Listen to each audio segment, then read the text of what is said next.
Welcome to Luca is a Billionaire, where the only thing I invest in is your answers. You start by readying your file and tools.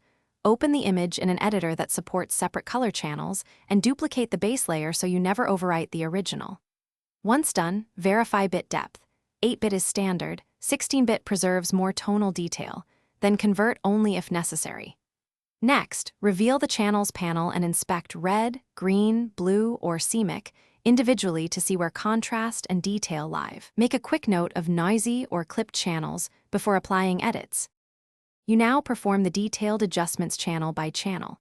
Select a single channel, then apply curves or levels to shape contrast and color balance. This lets you fix color casts without altering luminance globally. Once adjusted, create a layer mask and paint where the correction should apply. Soft brushes with varied opacity help blend transitions. Use blending modes like screen or multiply on duplicated channel layers for subtle brightness or darkening. Make sure to toggle visibility to compare before and after frequently. You finish by consolidating edits and verifying output. Merge visible copies to a test layer and compare at 50% opacity against the original to ensure integrity. Then apply gentle sharpening or denoising per channel as needed, keeping strength low to prevent halos. Once satisfied, convert to the target color profile for export.